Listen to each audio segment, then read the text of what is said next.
Imagina um cenário bem dramático numa UTI neonatal.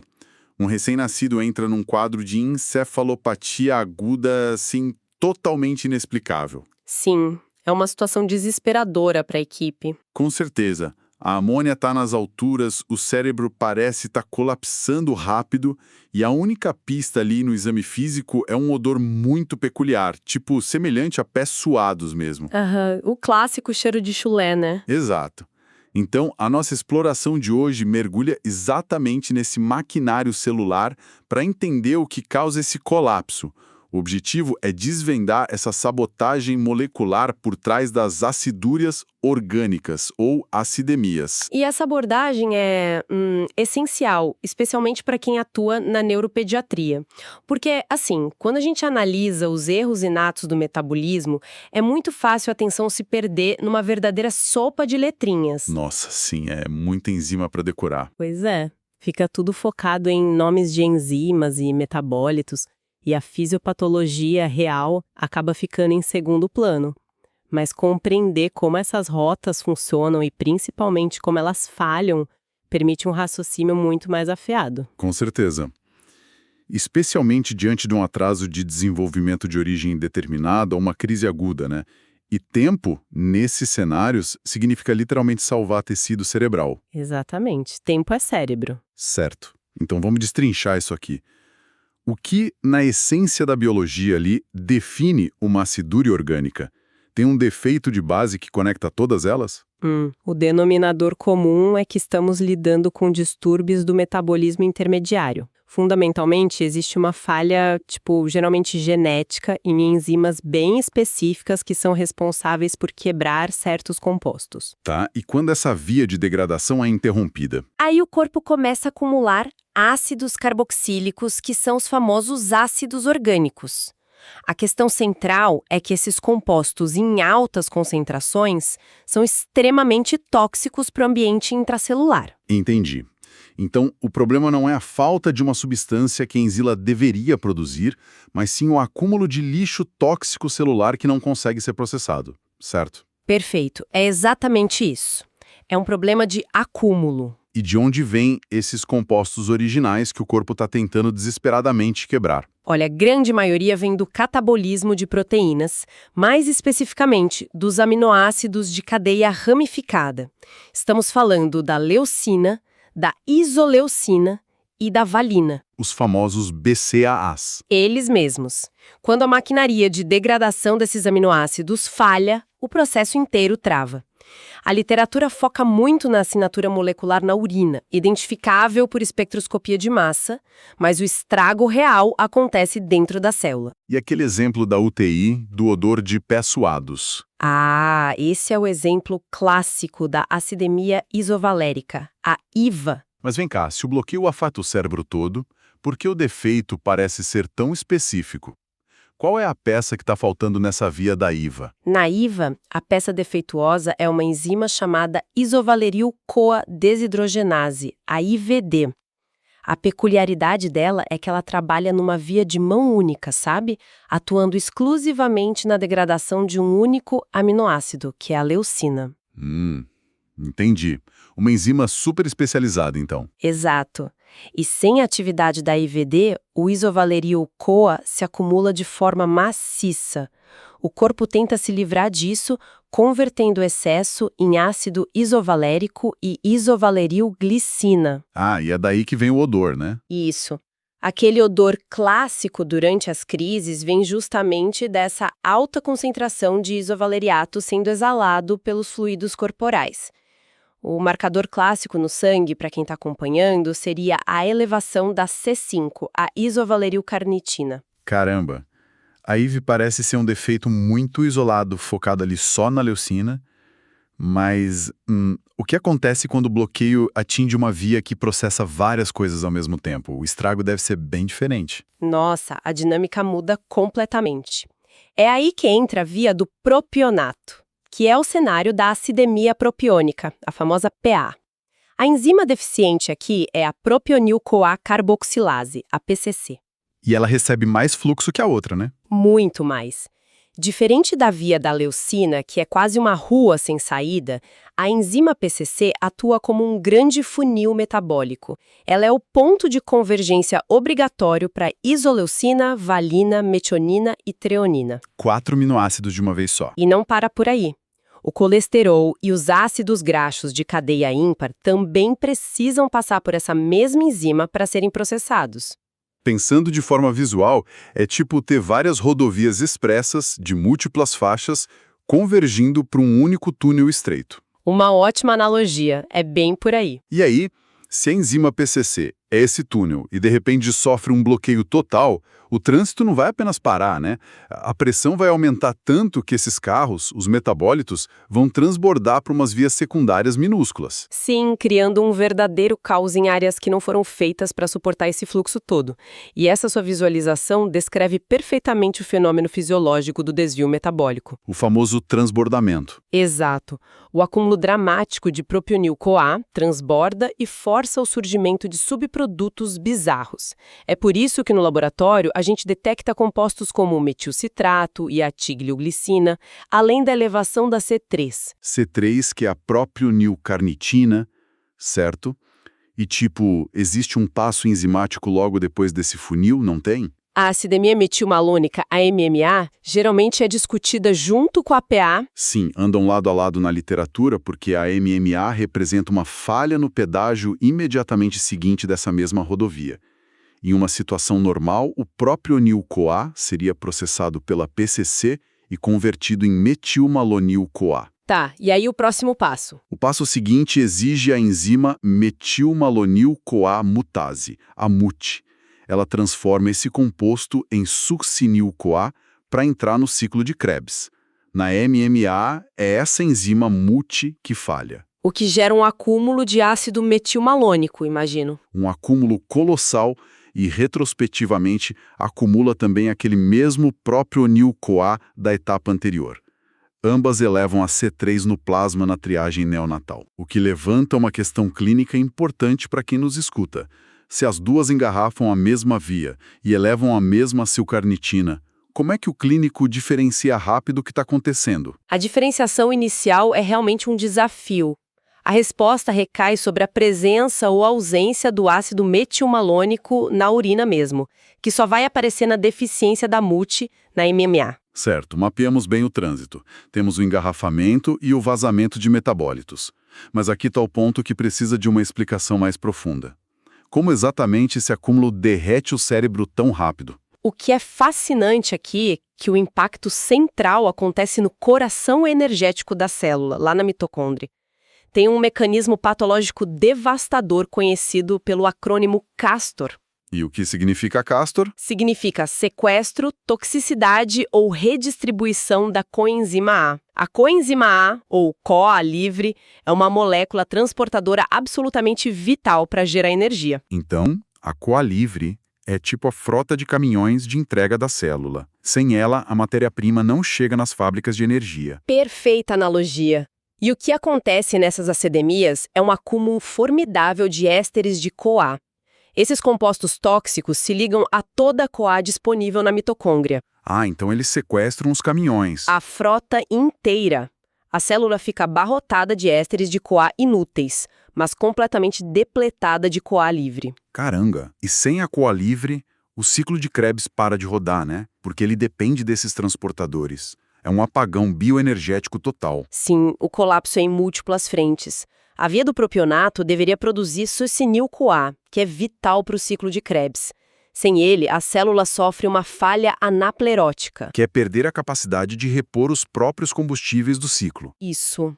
E para piorar, compostos como o metilcitrato agem como venenos diretos, inibindo as enzimas restantes de Krebs e da fosforilação oxidativa, a OCPFOS. A célula está sendo privada de material novo e as máquinas ainda estão sendo sabotadas. E aí, sem conseguir produzir energia aeróbica, ela tenta sobreviver na glicólise anaeróbia, né? O que nos leva àquela acidose láctica severa que vemos no sangue.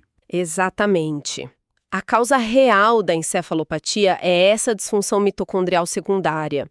O cérebro precisa de muita energia, então os neurônios começam a morrer quase imediatamente. Isso explica a acidose e a lesão cerebral. Mas tem um outro achado que confunde muito na emergência pediátrica. Esses pacientes chegam com hiperamonemia severa. Sim, níveis estratosféricos de amônia. Pois é, e aí a primeira hipótese costuma ser um defeito primário no ciclo da ureia. Mas acabamos de falar que o problema é na quebra de aminoácidos, porque o ciclo da ureia simplesmente para de funcionar nessas crianças. Esse é um dos mecanismos mais geniais da bioquímica.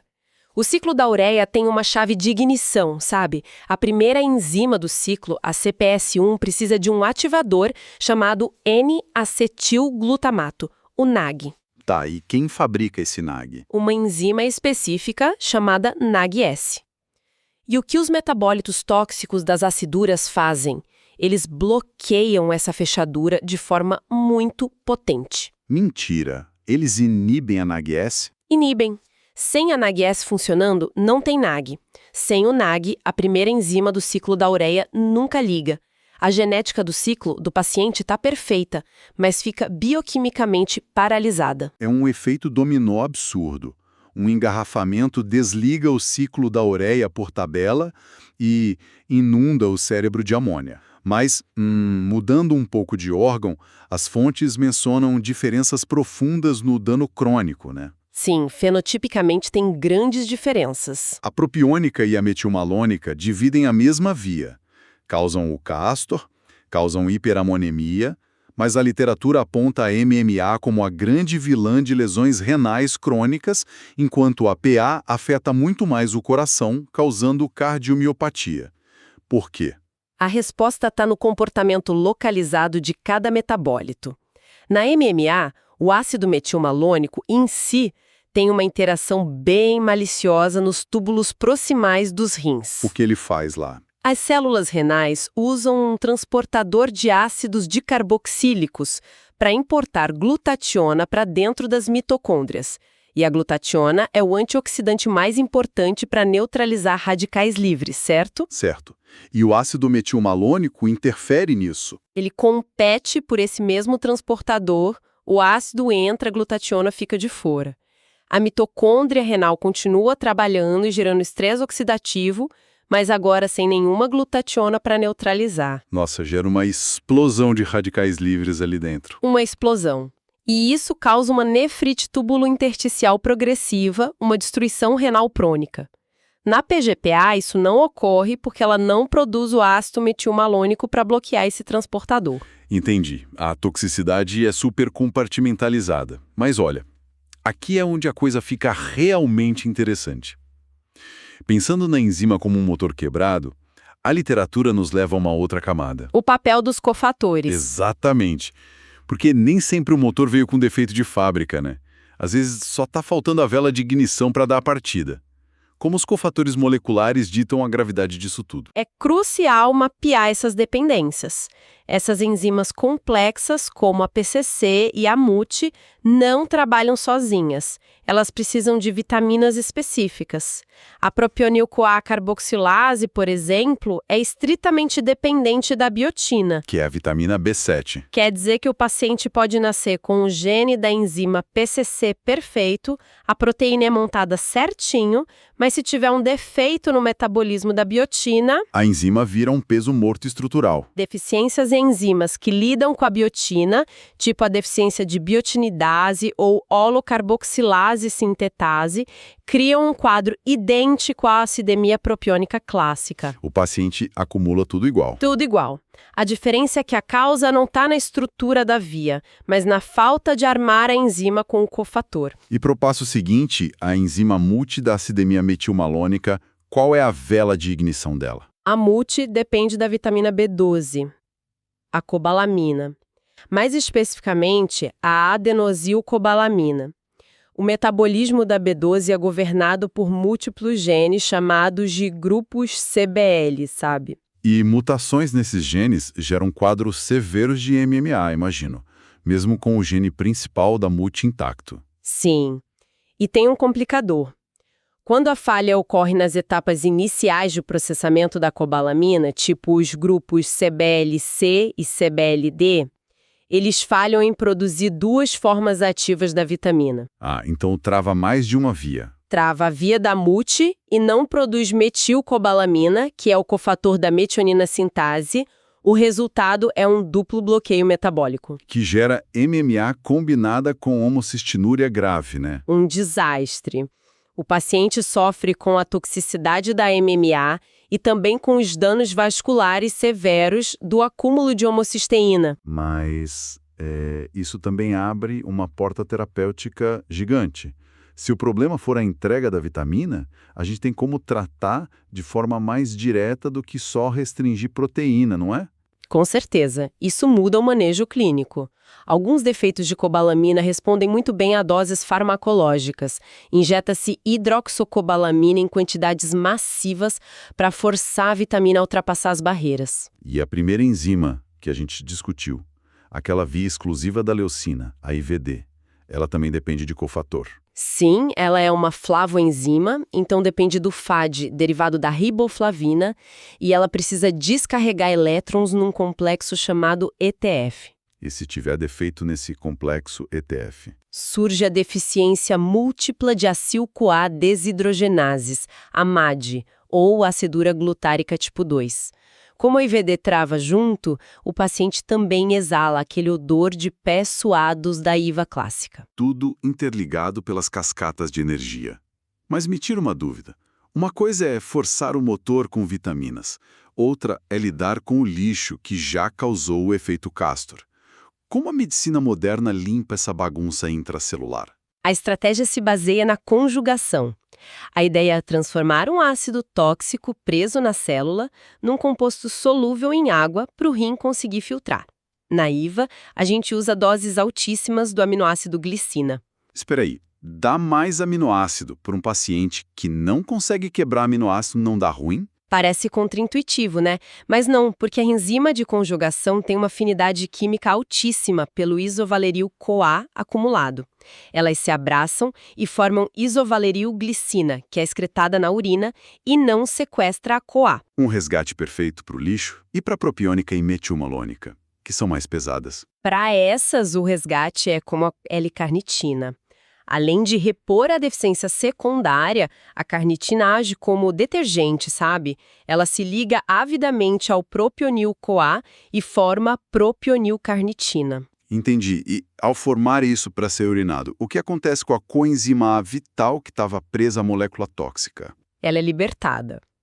A carnitina devolve a CoA livre para a mitocôndria. É a reversão direta daquele efeito Castor letal, destravando o ciclo de Krebs. Nossa, o resgate ocorre molécula por molécula.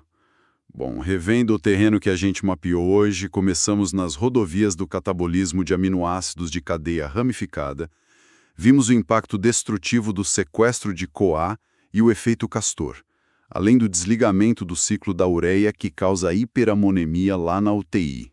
Foi uma jornada bem profunda na fisiopatologia real. Sim. E terminamos dissecando como as vitaminas atuam como velas de ignição e as terapias de conjugação oferecendo rotas de escape para o maquinário celular, o que nos deixa com um pensamento final bem instigante tirado da literatura.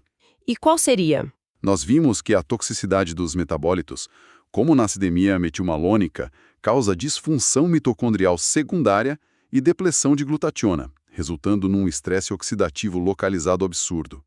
Se o grande vilão a longo prazo prova ser esse estresse oxidativo mitocondrial celular, será que o futuro do tratamento neurológico dessas acidúrias deixará de ser apenas a restrição proteica e a suplementação de carnitina? Uma excelente reflexão clínica, hein? Pois é. Será que o futuro vai focar no uso de terapias antioxidantes ultradirecionadas, capazes de penetrar a membrana mitocondrial para blindar os neurônios e as células renais contra esse colapso? Fica aí esse questionamento para a prática futura de todos os profissionais que nos acompanham. Muito obrigado a quem esteve com a gente em mais essa análise profunda das ciências médicas. Até a próxima.